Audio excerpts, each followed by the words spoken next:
I think you get to a point in life and you realise everything's bullshit. This was my final rebellion against that. I love it. The size is perfect. I do try to imagine myself in a bigger van, but then I think, so this is kind of like my kitchen. I'm embarrassed that I live like this, but I love it, so I don't care. I'm very happy. It's me and my dog doing our thing. Okay, so this is my home that I've been living in for the last 18 months. Come and have a look.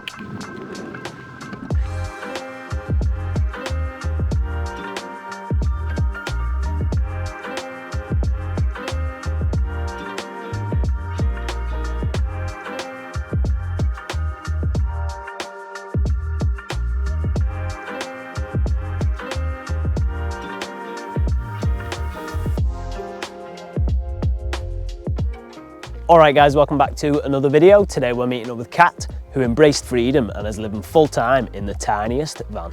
It really is tiny, and we get a tour to see exactly how Kat makes it work living in this small space. And we hope that you enjoy the video. Let us know in the comments what you think, and if you like it and want to see more content just like this, then make sure you're subscribed. Back to it. So I'm Kat. I've been living in my little caddy now since February 2024. It was a conscious choice actually to move into my caddy. This was the year I turned 50, and I've got a list of things called my F it before 50 list, and essentially that was me thinking about all the things I've always wanted to do, and I wrote them down on a list. I was inspired by my mate Will, who did his 30 before 30, and I basically focused my life around what was the next thing I was going to tick off, and that was really what drove me, just because lots of things in my life I was not in a good place, couldn't really think what's the point, you know, what is the point of it all? And yeah, so that kind of gave me something to focus on, and one of the things that I wanted to do was live in a van, so that's what motivated me. And then really my life for the last sort of 18 months or so, a bit more, is just been about ticking off the stuff that, so when I lie on my deathbed, I don't go, I wish I'd done that, because I go, I did that, you know, and that's really the sole driver of it. I think you get to a point in life and you realise everything's bullshit, you know, it's all meaningless. You've got to leave school, you've got to go to university, you've got to get a job, you've got to get married, you've got to have kids, all that, and all of that just, I mean, it never sat right with me anyway. I was, you know, I've always been the black sheep or the maverick or the whatever through my life. I've never really dealt well with authority.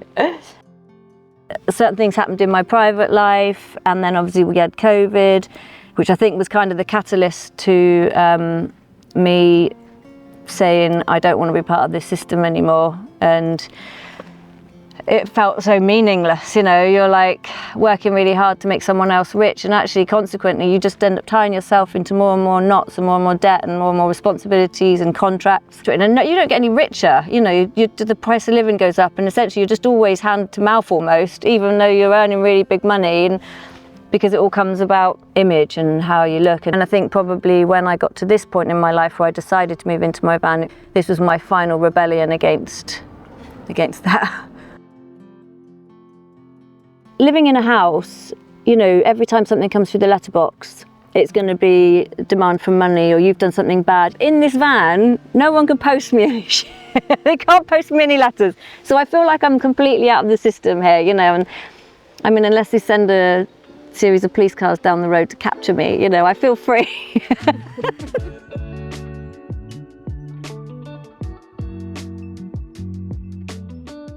So yeah, this is my little Volkswagen Caddy. I live here with my dog Puddin. I've lived in here for just over 18 months. So I paid, I think, 3,600 for the van. I had it for a couple of years before I moved into it. I needed to be able to lay down in the back, and it needed to be a certain age and a certain engine, because I know that this can be converted to run on veg oil, so that was also one of my criteria. So I went and had a look at it. He opened the back up, I lay down and I went, yeah, I'll have it. And he said, are you not going to drive it? And I said, well, I fit, so it's fine.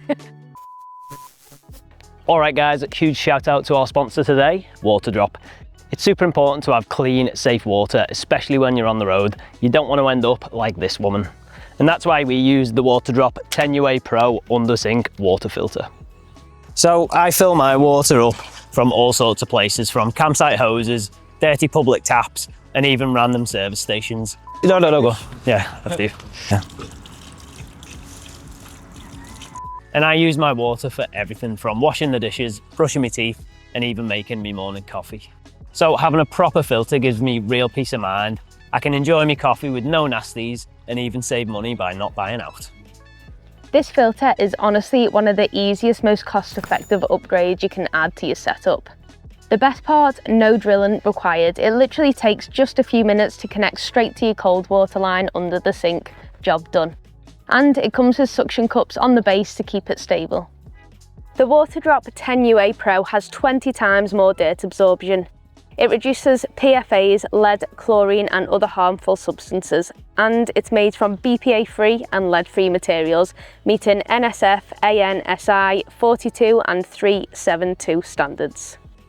The filter lasts up to 12 months or around 11,000 gallons, and maintenance costs work out less than £40 a year, which is far cheaper than bottled water and way better for the planet. Plus, there's a built-in time indicator, so you know exactly when it's time to replace your filter, and the twist and lock design makes filter changes super simple. So if you're after a reliable and super simple way to look after your health and have clean, great tasting water, check out the Waterdrop 10 UA Pro, which is hands down the most cost-effective health investment you can make this Black Friday. So check out the link below in the description for yours. And with that, thanks to Waterdrop for sponsoring this video. Back to it.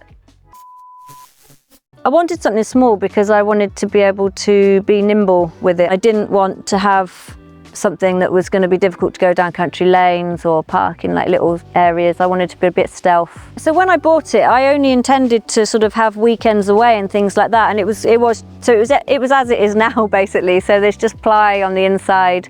You'll see in a minute it's not really converted. I did attempt to insulate it, but I managed to do the door and that was as far as I got. So yeah, it's not insulated. There's nothing in it. I like the fact it's really stealthy, and actually even when things go wrong like this, I bodge it a little bit. Firstly, I like stuff that's like that. I know that's a bit weird. I like things that are a bit kind of, they've got a story, they've got character to them. So, you know, I might bodge it a little bit with this. And even my door doesn't open from the outside. You have to kind of put your hand in to open. So yeah, nothing, it's just really stealthy. No one's gonna nick it. No one's gonna break into it. So I had some roof racks put on, and that was originally because I wanted to be able to put my foamy on the top, but I've since had a single solar panel put on the top so that I can generate a bit of solar energy when I'm traveling places that are warm. But I've also got a split charge. I don't know the technical stuff, but that's what it's called apparently, where it runs off the engine as well. So, because when I'm traveling over Europe and things, I do a lot of miles, so that's a really easy way of charging up. Yeah, so just a window. This is, what do you call it, tinted this. You can see it's really badly done, but that's apparently because it's curved. So my stepbrother said it's really hard to do, so I felt like I probably did quite a good job, even though it's really shit. Yeah, there's nothing to look at on the back. I do think one day I might spray these, but I kind of like it like that.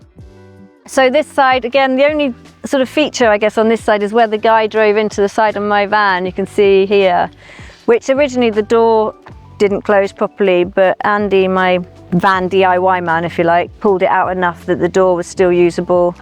They came with these wheels, by the way. I didn't choose these wheels for it. It came with this, but it's got a little bit of like, you know, boy race. The brilliant thing with this, like if I need to get somewhere quick, like last year I decided I was down in the southeast of France and I needed to get to Calais really quickly. So I just drove, and then when I'm tired, I just pull up in a residential street, climb in the back, sleep, wake up, get back, you know, so I can just park anywhere. I don't have to drive around finding somewhere. But I do generally use the apps to find park ups just for ease, really.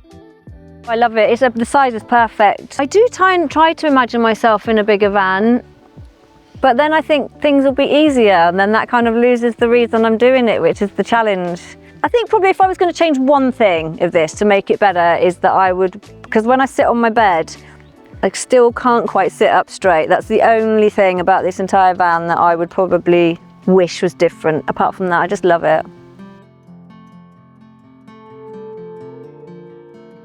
I've kind of got to the point where I feel like I've committed now to this lifestyle. Before, I thought it was just an effort before 50, thing that I wanted to do, like a challenge I wanted to set myself. But I've recently went to Cyprus and spent 6 weeks in an apartment with a friend of mine, and it's made me realise that this is absolutely what I want to do. Yeah, and actually a lot of people say to me, do you not think you'd like a bigger van? And a friend of mine's got a big van with all the like techie stuff in and, you know, all the gadgets. And I find it really quite overstimulating, you know, overwhelming with all that stuff. Whereas mine's like, you know, this is my water. I've got a water container. I've got like a battery. And that's it, really. I don't have anything else. Like no running water, you know. I like the challenge of having to find water or create really nourishing food on like a single pot. You know, like when I was traveling through Europe, I've got like a little water tester, and actually there's a lot of really fresh water that you can get from wild sources. And that's way more fun than just turning on a tap, you know, and it feels like just surviving in life kind of has more of a purpose than the futile existence you have when you're living in a house and everything's really easy. Well, what's the point then? What are you doing with the rest of your time? How are you growing as a person if it's just all there? You know, you have to have something else. Whereas actually I feel like because every day of my life is a challenge and all of it is making me test myself, that almost fulfills those needs in me. I don't have to go and to do something else, you know, and every day is the challenge. So I fund my lifestyle with, I've got a flat, so I have 3 lodgers in my flat. So that's obviously regular income. So I still kind of have that tie into the system. One of my goals is to sell that. So I want to do that once I'm ready to settle down and buy some land, hopefully. What a cliche am I? But it's, if, you know, once that's gone out of my life, yeah, I mean, you can pretty much be hand to mouth in the van. There's obviously the fuel, the insurance, the upkeep of the vehicle. So yeah, financially it's pretty straightforward. I mean, the only thing I spend money on is fuel for the van, fuel for me, and fuel for pudding. Other than that, it's just fun stuff. And then I do a YouTube, which I've only been doing for about just over a year, but it seems to be kind of resonating with a few people. I think a lot of women find it interesting because obviously I'm a woman on my own traveling around, and you know, I like to go, when I park up, I like to go in the middle of nowhere. A lot of women, I think, are probably quite nervous to do that. You know, the media is very fear-based constantly. Everything's always fear, fear, fear. And I don't have that. I don't have like a fear thing in me. So I think some women sort of get a bit of strength from that, I think, to like feel like actually you can do stuff as a woman on your own. You don't have to sort of hide away. Okay, so this is my home that I've been living in for the last 18 months. Come and have a look.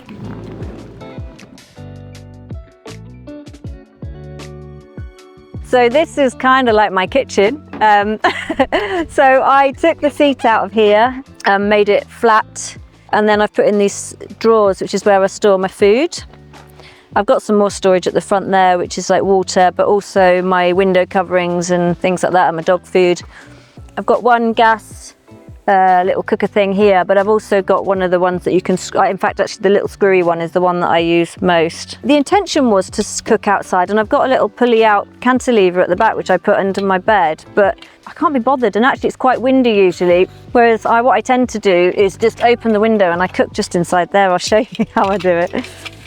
So yeah, this is kind of where I would cook in here. So I would open the window, put my little cooker in here, and then cook on here, which is not ideal and probably not a great from a safety perspective, but I'm always really careful. Or if I use the other gas cooker, I put that in here and use it. I love really good food and really good nutritious food, so I quite enjoy the challenge of cooking healthy food with limited resources, really. I generally eat food without an ingredients list, so if I'm going to eat a curry or I'm going to eat whatever, my dinner, I'll buy the basic ingredients and put it together. I don't like to eat processed food. So yeah, and I think, I mean, there's times when I've had both of my gas cookers out, you know, I've like run something really special, but generally everything I do is on one pot. I've got an inverter and a leisure battery here, which is actually hidden underneath this, is to protect it. So I've hidden that underneath there. And then I've got, this is my my primary water source, my water container in there. And then I have some bottles of water at the front. So this is the leftover bit of wood from when I put the base in here. And I just put it there to store it, but actually I really like it because it gives me somewhere to put my cloths. I'm so embarrassed. It gives me somewhere to put my cloths, and also it kind of, when I'm cooking here, it's a splash bag. I'm such a scum. I'm embarrassed that I live like this, but I love it, so I don't care. No, I think it's great.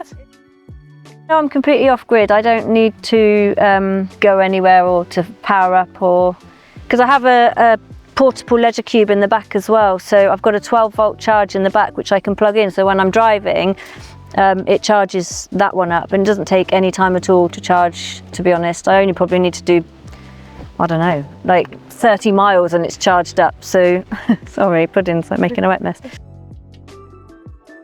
I had the bulkhead taken out. I've got some storage up here, which is just like, you know, a crap drawer that everybody has, some towels. These are my curtains that I put up. I've got leopard print at the front and back. And then along here is just really where it's just all trying to utilise all the little bits of space really. So these are all little pots of like sort of first aid kits, like just things that I need to hand when I'm in bed.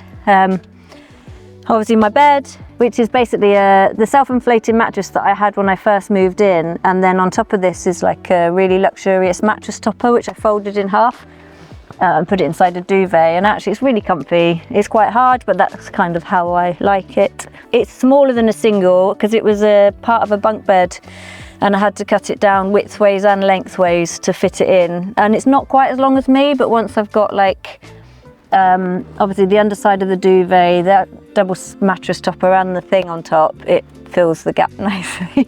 Underneath the bed I have, like, these are my clothes, so this is tops and bottoms. It's that simple. This is all my like cooking crockery and things in there, so cups, saucepans and stuff. And then I've also got under here, that's my like leisure cube, battery cube thing. I've got a water filter behind.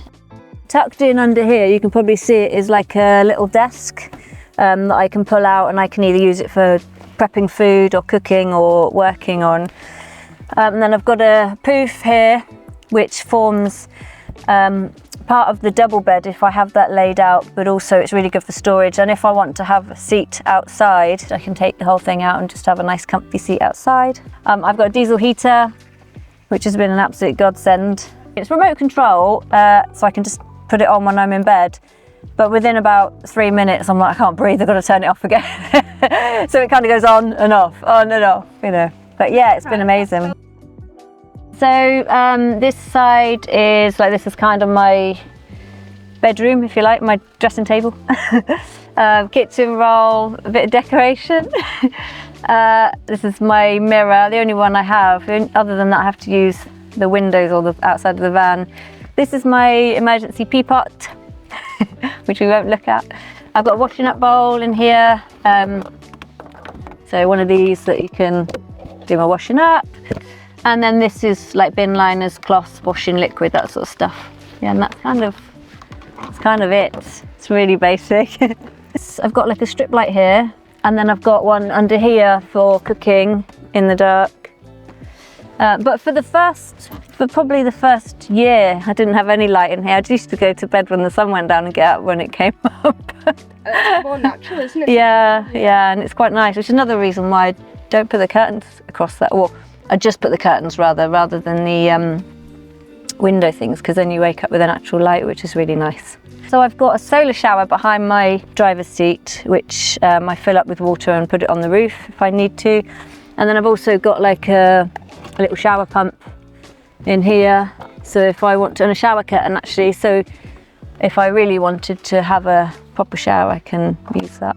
When I'm in the UK for a long time, I do generally have a gym membership for ease, because it's harder here, because obviously it's quite cold. So having outside showers isn't ideal. Toilet, I have the same kind of toilet that all other van people have. My bucket and a bag if I need to. If it's just a wee, obviously just in the bush, but no littering. So this is Pudding. She's not quite 2, and she has the blooming life of Riley. I think this year she's been in 14 different countries. I mean, I love hiking. We love going on wild walks. So she just gets to smell all of the smells. She sleeps in bed with me. I mean, to be honest, she probably creates the most challenges that I have, because obviously bringing the dirt in the van, like every week, I'm having to wash all the bedding and wash the rugs, and you know, it's constant battle really to try and keep it clean in here. And what about you? Are you happy with this lifestyle? Yeah, love it. Yeah, it's just, I'm happy. I'm very happy. It's me and my dog doing our thing.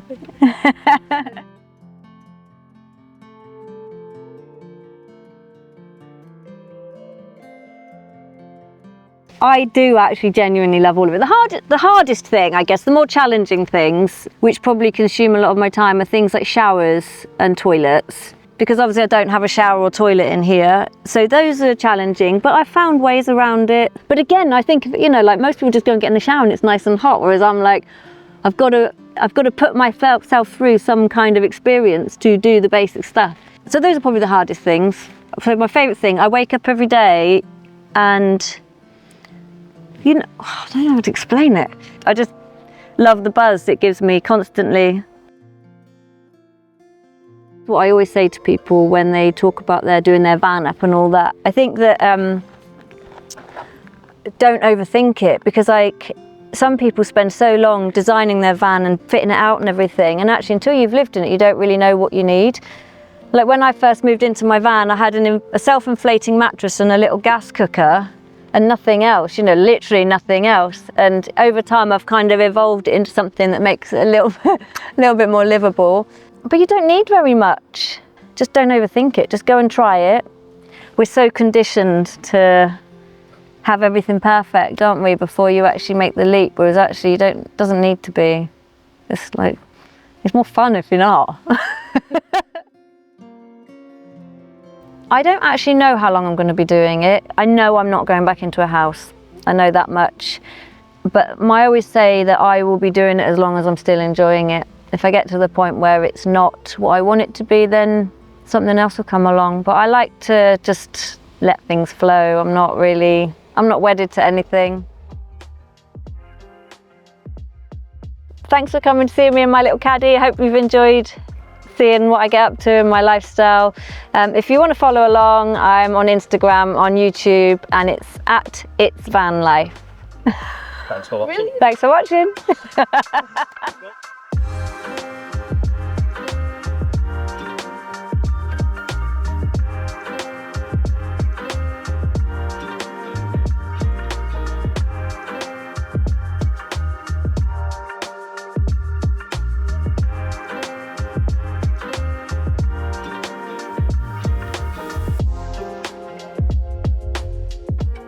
All right guys, thanks for tuning in there, and a big thanks to Kat for sharing a story with us and showing us around. Make sure to follow Kat on the socials. She's got some great videos on YouTube, so definitely check her out. And we hope that you enjoyed the video. If you like it and want to see more content just like this, then make sure you're subscribed. See you in the next one.